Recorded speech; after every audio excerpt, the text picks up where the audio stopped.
My father-in-law said real men don't change diapers, so I changed families instead. I married into what I thought was a tight-knit, traditional family. Turns out, it was just generational rot dressed up in old-school charm.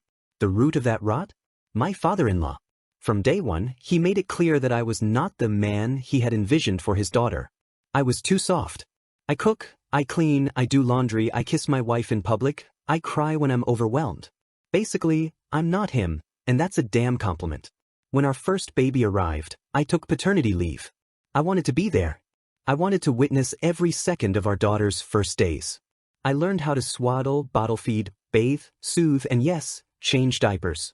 I was exhausted, but in awe of this little life. Enter father-in-law with his unsolicited lecture. Real men don't change diapers. That's a woman's job. You're letting her make you her little bitch. He told my wife she was lucky I hadn't left her yet for letting herself go.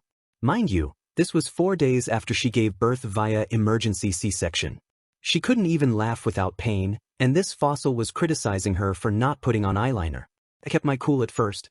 Tried to be the bigger man. But he kept pushing. He'd call at random times and say, "Still wearing that apron, chef boy?" He told my son when he was just 5 that men don't do dishes.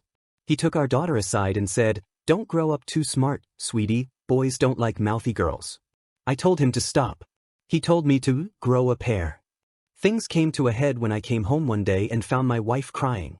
Turns out her father had called her at work and said, "You need to start respecting your husband more." I saw the way he was holding the baby, like he's the mother. She hung up on him. First time ever. And I realized, he wasn't just insulting me, he was poisoning our peace. So I called him. Put him on speaker. "Let me be crystal clear," I said. "If you ever talk to my wife like that again, if you ever try to undermine me in front of my kids, or speak to them like they're less than anyone, you're done. I don't care how old you are. You will not be a part of this family." He called me ungrateful. Said I was trying to turn his daughter against him. I said, "No, you did that. When you turned your back on her humanity the moment she stopped being your obedient little girl. We've gone no contact. Holidays are quieter.